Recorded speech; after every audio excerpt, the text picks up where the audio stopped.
Snips Movies is one of the last remaining movie rental stores in the UK. There's maybe 5 or 6 of us left. There's a couple in Suffolk, there's of course Bristol 20th Century Flicks, and there's me, Snips Movies in Wirral. At the moment, according to my database, I have just over 17,700 films. Business is booming. Business is crazy. It is. It's never been better. 2 Saturdays ago, I had the busiest Saturday I've had in a decade. Looking at how we came back after the pandemic, we're at about quadruple our rental revenue from 2021, which is unthinkable. It's absolutely unthinkable. But it's great. And like I say, that there's a hunger out there. There's a hunger and there's a desire to look at different films. The fallacy that everything is on streaming just drives me nuts, because it is crazy. Such a fraction of what's out there is on streaming. And even if it is on streaming, it's such a lower quality compared to Blu-ray and 4K UHD. Everything here is in one place. There's no subscription. There's no hidden costs. It's straightforward. You come in and you rent a film on demand when you want it. You don't have to fork out a monthly fee, a monthly direct debit. It's pretty much ripping up the rule book of yesteryear. So there's no ID, there's no membership, there's no late fees, and there's no fixed rental period. So when you rent a film and you bring it back when you can.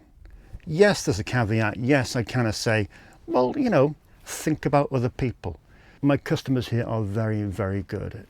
They know if they rent The Substance, with Demi Moore today, they know it's the brand new movie, and they know that they need to kind of get it back in a few days. If they maybe take bad CGI Gator, then, there's less of a rush to get that back. But this store is beyond a succession of middle-aged white men coming in, dropping to their knees and saying, oh my God, I'm back in 1984.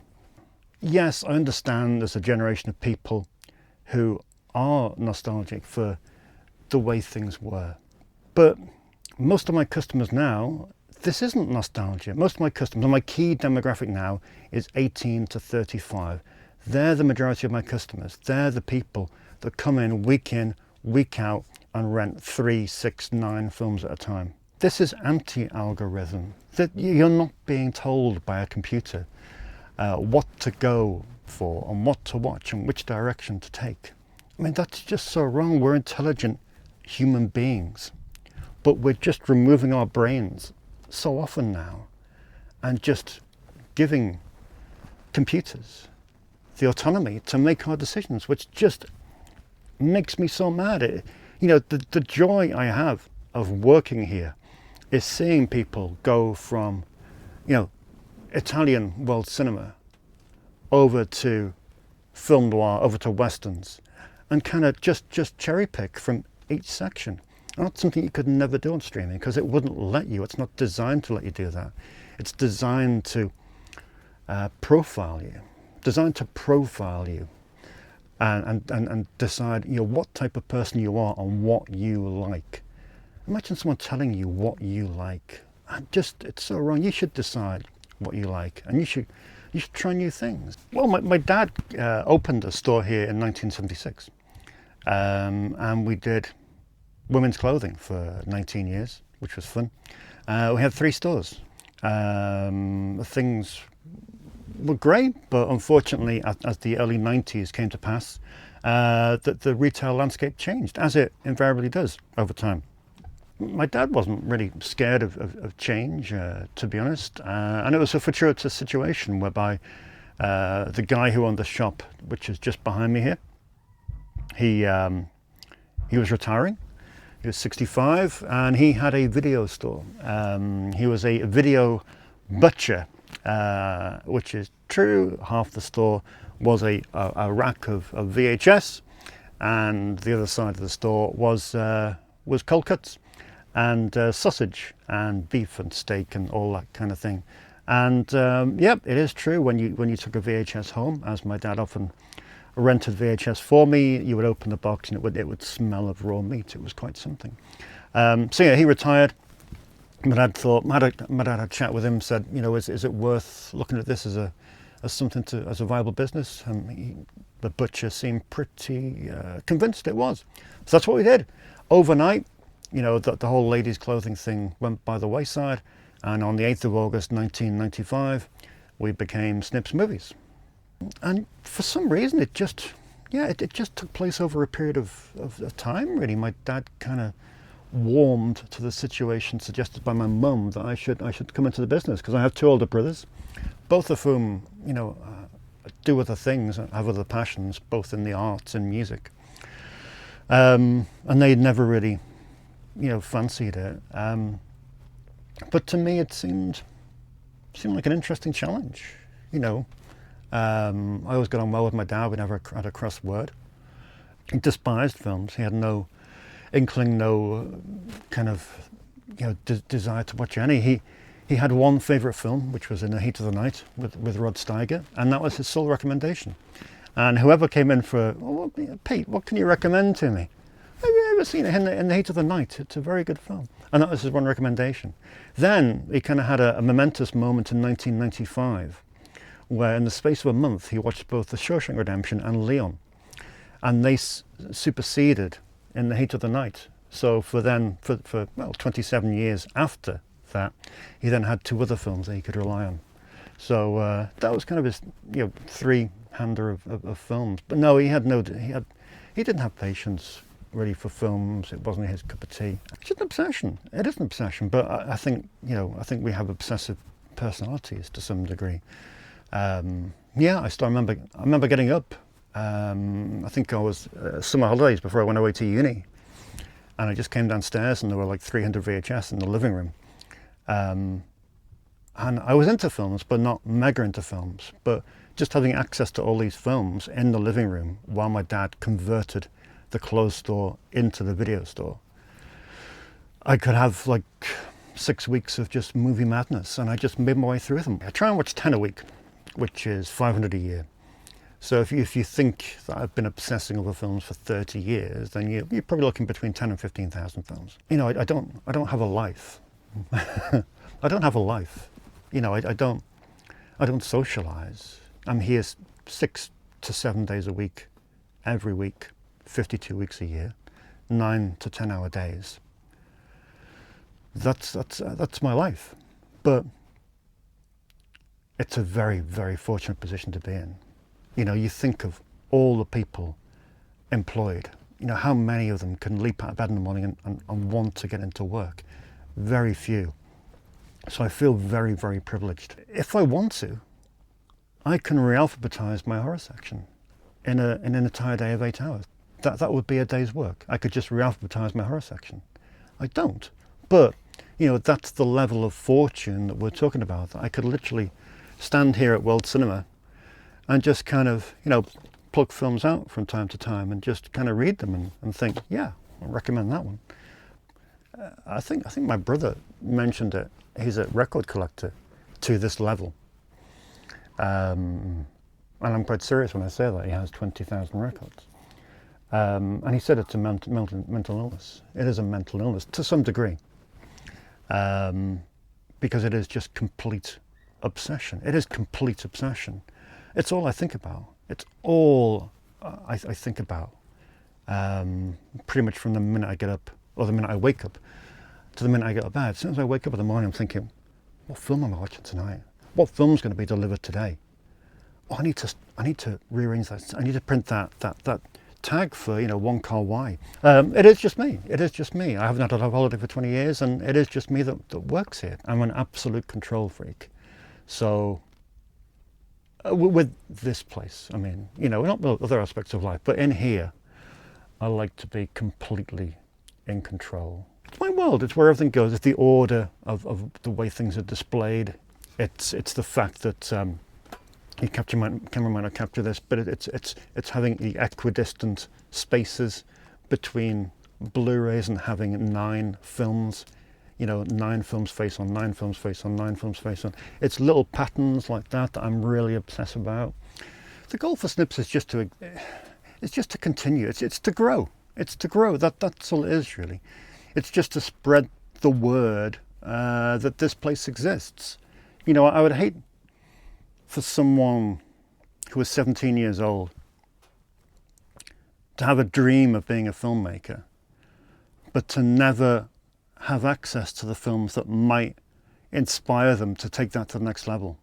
And that's what we're in danger of becoming now, with the limited availability and the paywall behind so many streaming services. So that's the goal really, to be stable, to be profitable, to be around, and just to be here to welcome new people coming in. You just got to try and stay at the forefront of people's minds so that when they want to watch a film, this is an option. Could I ever leave this place? I don't know if I could. I think the thought of doing other stuff is enticing, but I think the practicality of it is unlikely. And besides, you know, if I did walk away and Severin kind of put out a deluxe Joe Cardone box set with Black Day, Blue Night and stuff like that, I just want to come back up and open up and buy it, rent it, and have it in stock. So I don't know. I don't know if I could. But yeah, it ends with me. Your dad sadly passed away a few years ago. How do you think he would feel seeing how good things are, how good business is? How do you think he would feel about the success Snips Movies is having? I think he'd kind of do a double take. I think he'd probably faint. I think he'd need to have a whiskey. And he didn't drink.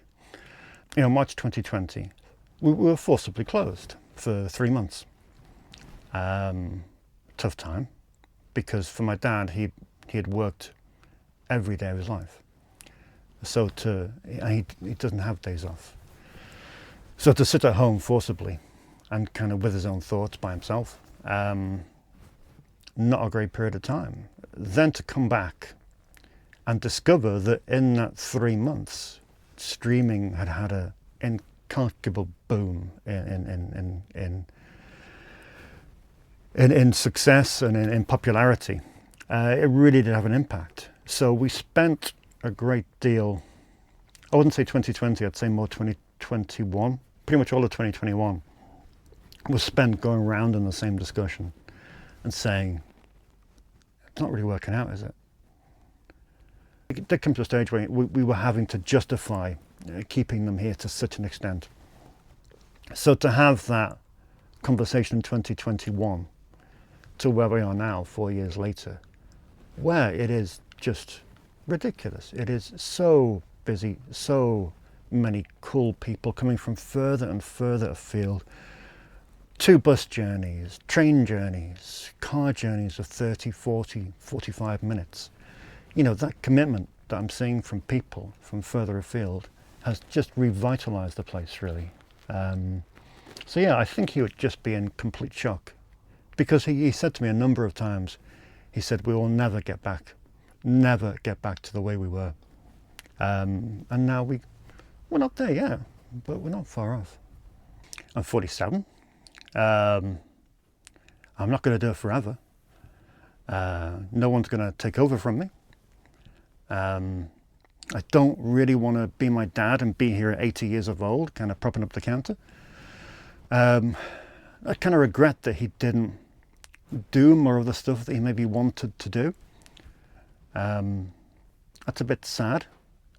And I do want to. I want to go to LA. You know, I want to sit in the New Beverly and watch a movie.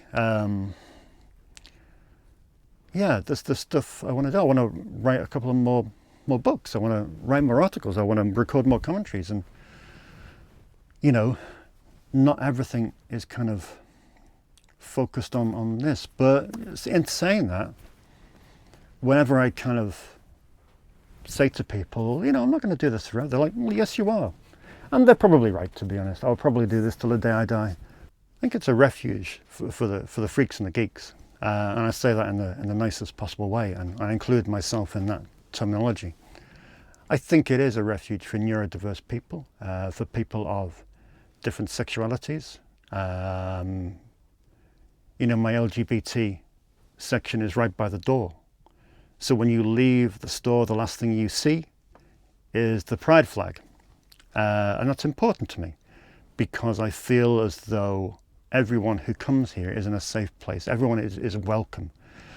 Everyone is made to feel welcome, and everyone has a library of films to choose from that includes every single culture, country, ethnicity, everything. And it's so important to create that one world bit of humanity in a world that's edging away from that. It's a scary world at the moment for a lot of people, and a lot of people are feeling disillusioned, under pressure, forced out, isolated.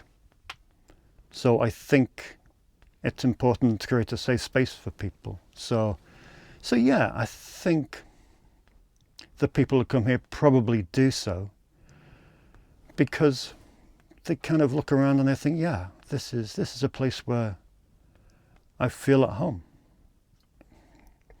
I had a customer in this week doing my YouTube series 5 films. And when he was presenting the first film, his first pick, he said, this is the first film I rented from Snips, and it was 18 years ago. And if I hadn't come in to rent that movie, if I hadn't continued renting movies, I don't think I would have the same passion for film that I have. Without Snips, I wouldn't have that passion. So I think if you have people like him, he's not the only one. There must be more.